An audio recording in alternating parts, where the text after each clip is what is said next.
Dzień dobry. Thanks to be here for this talk about chopping the monolith. It's the hardest slot of all, just after lunch. So if you want to sleep, that's fine. I will just try to be entertaining, so you don't need to. I'm Nicolas Frankel.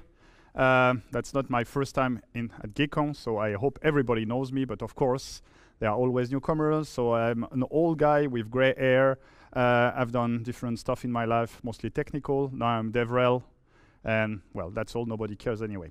I give this talk in some places where people might be offended. I believe Poland is not one of them, but here is the disclaimer. If at any point you feel uncomfortable with contrary opinions, please leave the room. I'm not responsible for what happens next.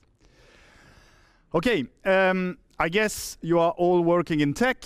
Most of you are developers. You know that microservices are good, right? Everybody does microservices. If you don't do microservices, you are a bad developer. Hence, you are doing microservices. Who here is doing microservices? Yeah, everybody loves microservices. I believe it's very dangerous to have this mindset. I would like to add a couple of, let's say, comments on that trend. Just a kind of reminder, this is an article by Martin Fowler. If you disagree, that's not my problem. You go with Martin, you talk to him. That's what he describes as microservices. I believe this article is quite old, but is still quite okay regarding the description. And in the same article, Martin Fowler goes on to describe characteristics of microservices. Does it work? Yes. Yes, it works. Well, basis for microservices, componentization via services, around business capability, blah, blah, blah. Okay, who here has all those characteristics around the microservices? Hey, come on, nobody? Nobody. I see no hands. You are too shy. Come on, this is Poland.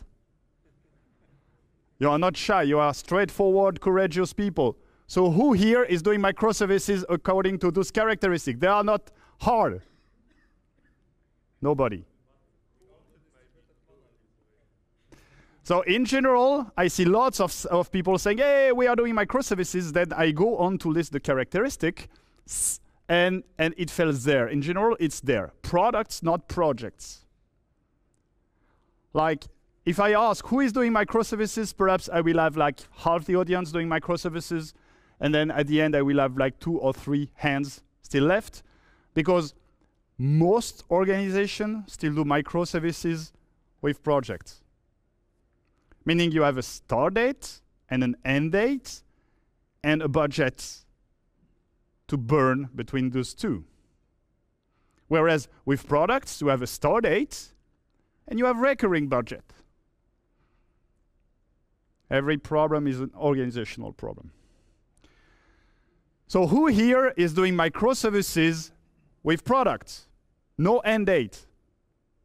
1 person, thanks. 2 persons. 2.5. Okay, interesting. And it's not my definition, right? It's Martin Fowler's definition. Okay, great. And as I mentioned, I'm experienced. And I remember the beginning of the microservices trend. And there were many people coming on stage telling how microservices are great. But at the time, they were super careful. They were saying, we must reverse Conway's law. So Conway's law is actually the statement that if you want to achieve an architecture, how your company is organized must mimic the architecture. So that's like something very basic. Yeah, this guy, like close to the idiot, is Melvin Conway. I was happy to meet him. And Well, it makes sense, because right now, how are we like, and I say we in a very like widespread way, most organizations are organized like that. You have like a UI team, you've got middleware team, you've got DB team. What do you get? Layered architecture. So if you want to do microservices, how do you want to be organized? Like independent, autonomous teams. Who has independent teams in their organization? Now they switch off the light, I don't see anything. 2, 3, oh, more people than doing microservices, even the photographer, great. I would say about 5 to 10% of the room, which is really, really good. So that's interesting. People who are actually like closer to do microservices are not doing microservices, which is another problem. Great. Actually, who is the best example of autonomous teams? Amazon. Amazon has been inventing the autonomous teams, like those 2 pizzas team. And of course, depending on the country, you might want to have more pizza or whatever. But the idea is, okay, it must be small enough. So you don't need an independent team leader or whatever. Everybody in the team like should contribute, should be productive. So how do we move from this organization on the left to the organization on the right? Who is necessary for that? This kind of guy. Not you, guy. This kind of guy. So, do you know who I am referring to? That's easy. He has a suit and a tie. Manager, somebody told him. Yeah, we need the managers, and not like any manager, the middle manager. So who here is a middle manager, so I can know who I will offend? Nobody? Can be truthful? One, I'm sorry, again, please, it's the moment to leave the room if you want. Sorry for that. So,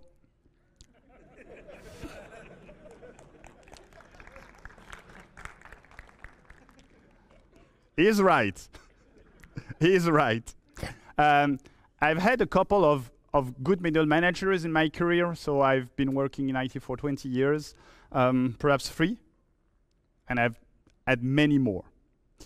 I always complain that I don't need a middle manager to approve my vacation requests, to actually be the proxy for every year like salary increase, because it's a proxy, right? We cannot negotiate. It's already been decided. Basically, it's just saying, hey, you will get X%, but I want more.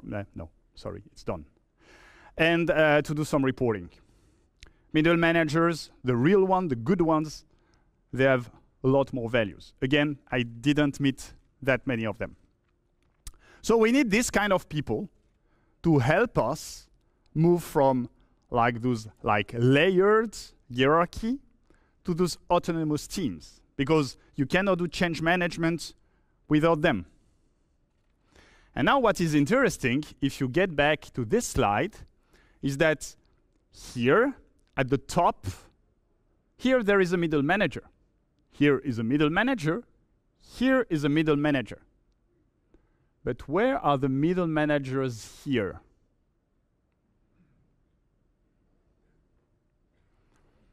So basically, you are asking the middle managers to help you make themselves useless. Doesn't work that well in general.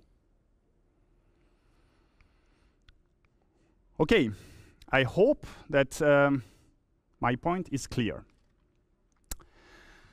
So now let's talk about microservices like the non-organizational part. This is like most stories of microservices go like this. You have a technical person in the organization who reads some stuff, who say, wow, that's amazing. We have so many issues. If we migrate to microservices, we will solve all those issues. They implement it. Now they've got both the old issues and the new issues that come with microservices. And because this person is not stupid, he leaves the company. But now he can write microservices on their resume. That's very smart. Like hype-driven development, career-driven CV. And that also doesn't work. So the question is, why is everybody so hot on microservices? Why everybody thinks that microservices will solve their problem? Well, again, I'm citing Fowler, and he cites 3 benefits. And I want to go through every one of them and to see if it's a real reason to go to microservices and what are the alternatives. So strong module boundaries, they are actually, if you do microservices, of course, you have strong module boundaries. You cannot have a dependency or something from another package because the other package is in another repo, which is another point. Why do people who do microservices have monorepo? But that's a different thing. Anyway, I believe that, of course, it's true, but there are other ways. It's like saying, oh, okay, I want to learn to write with the left hand, so I will cut my right hand. It will work. But it's a bit painful and not really very smart. So depending on your tech stack, you can have either static analysis code like Sonar Source, or you can have modules in Java. There are many, many different ways. Microservices is just one way, and in my opinion, it's not the best one. Technology diversity. Everybody loves diversity. You see diversity everywhere. Well, if you are a company, its technology diversity is not that great. Who here is a Java developer? Well, of course, GeeCON. Who here loves Kotlin? Yeah. Who here loves Rust? The same one as Kotlin. Interesting. So imagine, I will take an example. You are in a Java shop, and you think that Kotlin and now Rust will save the world. So if you are doing microservices, you will create your next microservices as a Rust microservice. Of course, you are the only one who knows Rust. So you try to convince your colleague, you convince them, you make them half-decent Rust developers, and now, some huge company comes for you, makes you a huge offer, you leave the company. And now your colleagues who were only half convinced need to maintain a Rust microservice. Your colleagues might or might not be happy, but I'm sure the boss won't be happy, because probably it will be much harder to do that. So even if you love whatever technology, then actually that the company, the organization, has vetted technologies and non-vetted one is actually a good thing, because you cannot just maintain the whole universe. You cannot have an expertise in everything. And I don't know, but if you are a Java developer, how would you even interview a Rust candidate? How? So technology diversity is actually not a great idea, so it's not one of the benefits. However, I was mentioning the deployment time. Deployment time might be the only real reason to do microservices. This is the lead time, which actually is implementation plus deployment. The specification is outside our reach. Mostly it's about the business, how responsive they are. We know we cannot influence them, but yeah, if you are working in software development, so probably implementation and deployment, you can influence them directly.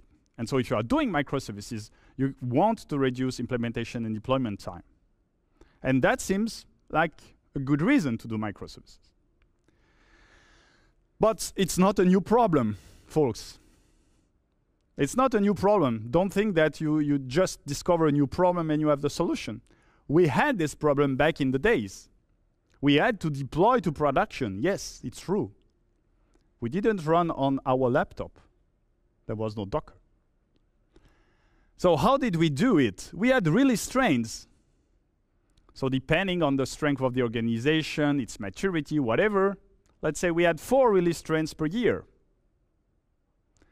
And so we had to code, test, package, and release every 4 times per year. It's not a lot. What happened with developers and projects? They get late. So you missed the train. And the business was not really happy, because it meant that basically you had to wait for another release train, which was 3 months afterwards. And 3 months is a long time. But there was something interesting. There was a trick. There was a workaround. If there was a bug, like a critical bug, you could indeed ship anyway, without testing, without anything. You just say, oh, I fixed it. I fixed some horrible problem, and now it works. How? Cut all the red tape. Go directly to production. Amazing. So how do you think did we manage back in the day? Well, we shipped half-baked features, not to miss the train, and then sent bug fixes. That's how a stupid rule generates stupid solutions to work around the rules.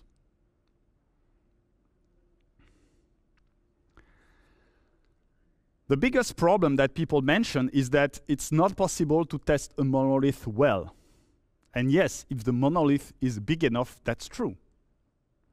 And so they insist that if you test only the microservice, it will be much faster and you can deploy more regularly, which is true. But there is an assumption underneath. The assumption is if you only test the microservice, then the ripple effect won't go outside of the microservice. You can do exactly the same stuff with a regular module inside. And nobody talks about this assumption. Assumption A, okay, we have contained the ripple effect to the microservice. That's not true. Just as it's not true with the monolith. My experience is that not all parts of a software project change at the same pace. If you have been working a couple of, I wouldn't say months, but at least 1 or 2 years on a project, you will notice that some parts are very stable. Nobody touches them anytime. But some other parts, they change very frequently. Perhaps those are business rules that needs to change whenever the business decide, and they have new ideas all the time. Perhaps it's a part about regulation, and regulation, well, they happen unexpectedly, but those parts, they change quite frequently. And the problem is, how did we address that again in the old time? We had rules engine. Who has ever worked with a rule engine? Wow, that many. I thought that was a thing of the past. Great. About quarter of the room. So the idea of a rules engine is, okay, you have something that changes very frequently and you don't want to deploy because of the release trains. Okay, we will deploy once a rules engine, and then we will make everybody able to change the rule. The thing is, with huge power comes huge responsibility, so basically the business holds the responsibility of every change. The change happens in real time. There are lots of issues with rule engine.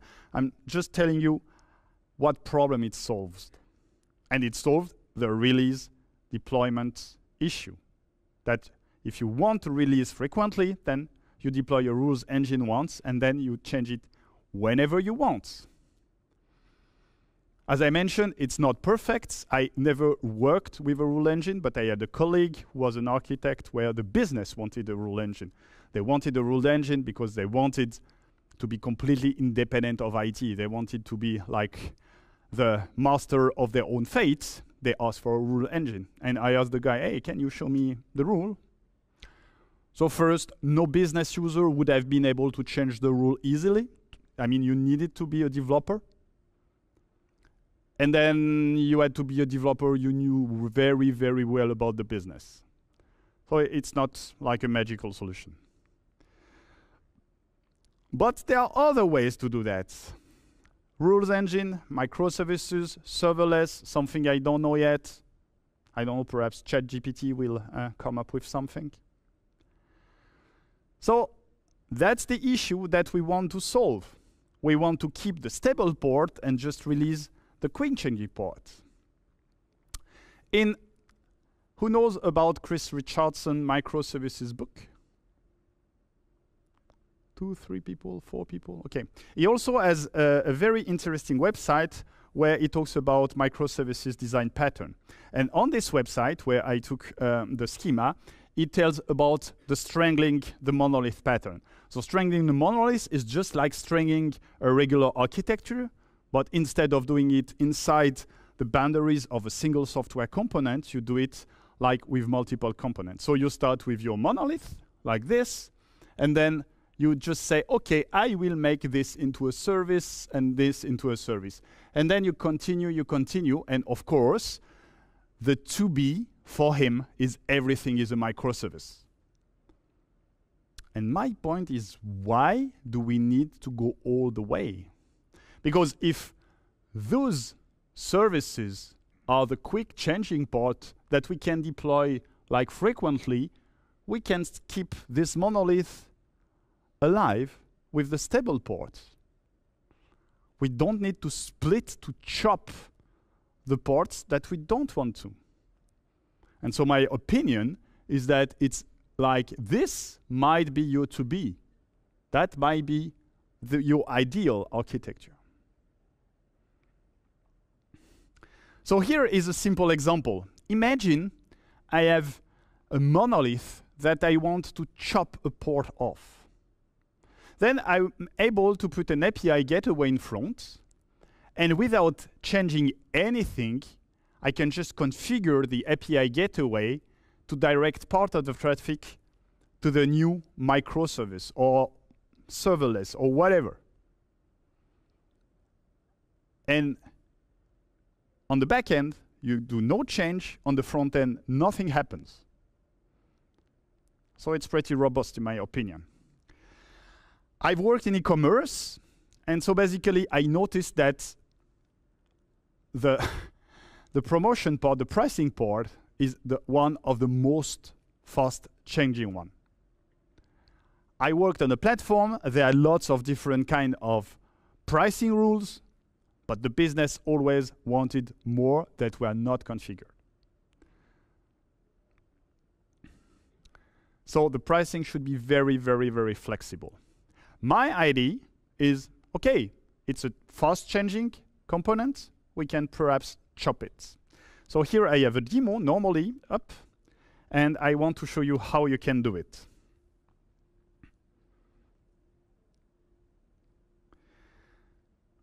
I have this architecture. So at the beginning, I have a simple Docker Compose. I'm using, I work for like Apache API 6, which is an API gateway, so I will use it.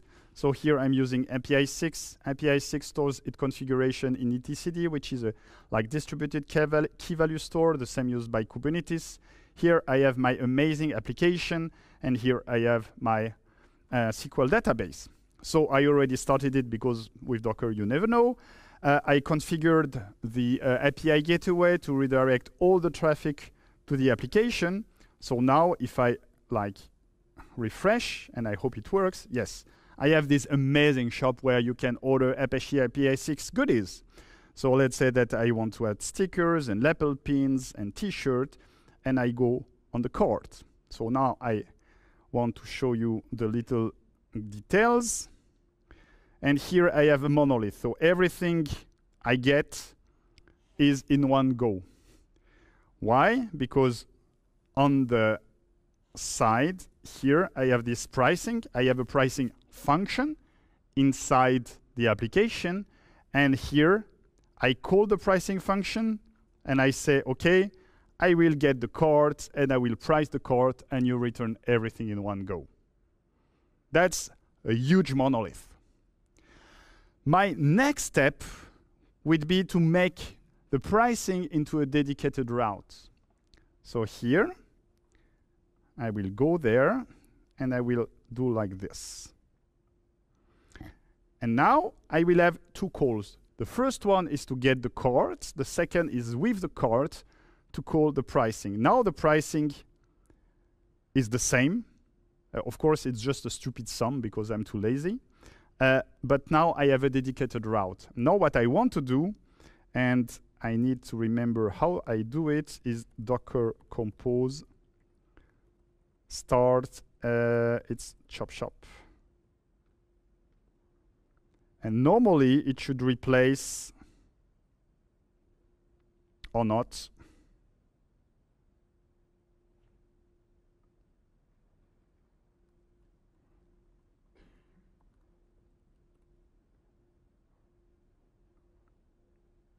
It should have replaced the Java stuff. So what I will just try is to refresh. It's still 1.2. OK.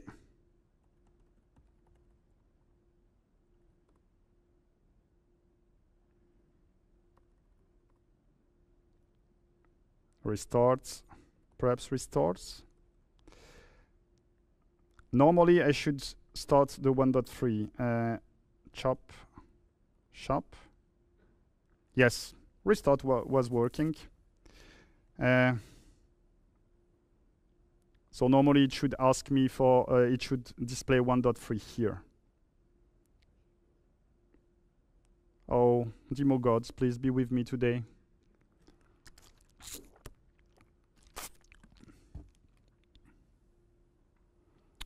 Worst case, I will restart everything, which is not that bad.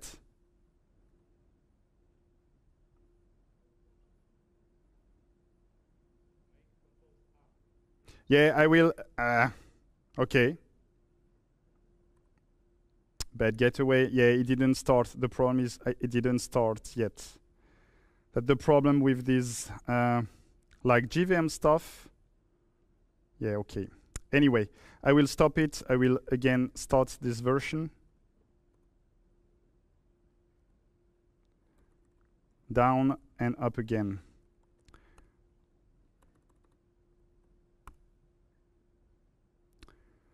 Did you switch it on and off again?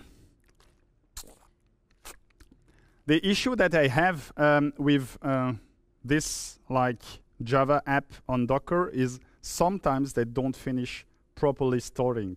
If you have any Docker like an NGVM, yeah, here it started. I don't know. So my new like configuration with the API gateway, I understand the issue. No. Check out here. Yes. So I can like change the configuration. Now I can go on the routes. Okay. Now I will add stuff. And here, if I go there and I check the cart, I have, yeah, it's a bit small and I don't know how to make it bigger. But here you will see I have like two calls. The first call, I fetch the cart, I take the cart, and then I send the cart again, and I get the pricing. And here you can see well, you can see again if you are like close enough. No, I cannot make it bigger. You can see monolith here. So it comes from a monolith. So that's my good architecture. The next step is I don't touch the monolith at all. What I do is I take these pricing codes for Kotlin, and I make it, like here I decided I make it an Azure function. So I rewrote everything in JavaScript just to please my friend Guy, who is a JavaScript lover. And I do nothing else. And the only thing that I can change is on the API gateway side, which basically is an additional configuration. So I still redirect forward everything to the API to the chop, but the price route, which actually I direct to an Azure function. So now I run it. So here is the JavaScript stuff. And now I didn't deploy any new version of the monolith. If I do the checkout again, it was too fast. Couldn't have worked. No, it's too fast.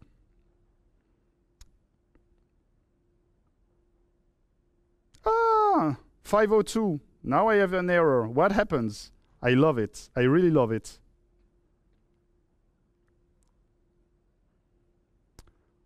Today, the demo gods are not with me. I will try one more time. Okay. Imagine it worked. And actually, yeah, there is a configuration issue. I don't know why. Here, it should have been written Azure. Because the function, the call to this path was intercepted by the API gateway. The API gateway would have forwarded it to Azure. And then it would have worked. And yeah, I tried yesterday, it worked. So of course, that's the demo god. I have the proof there that it was called yesterday. But here, for some reason, bad stuff happens. Yes, you see, success. Picture now, please. Forget about the rest, success. And yeah, that's all what I wanted to show you. Like here, just don't use microservices, perhaps use something else. Thanks for your time. You can follow me on Twitter, you can follow me on Mastodon. If you are interested about the codes that you want to check that it works on your machine, everything is on GitHub. And if you're interested about Apache API 6, please have a look. And now I have time for question. Yes? And here, normally, I should go on Slido. Who can share address of this guy? Okay. It's a bit late. I already, other questions? I like this question, actually. I cannot upvote it. Ah, okay. Other questions?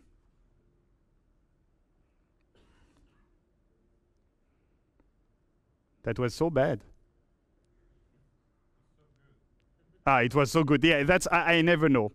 Okay, then if you have no question, I will be here for the rest of the day. Just come to me if you are too shy. I have stickers, I have badges, and yeah, I speak English with a little French accent. Thanks a lot.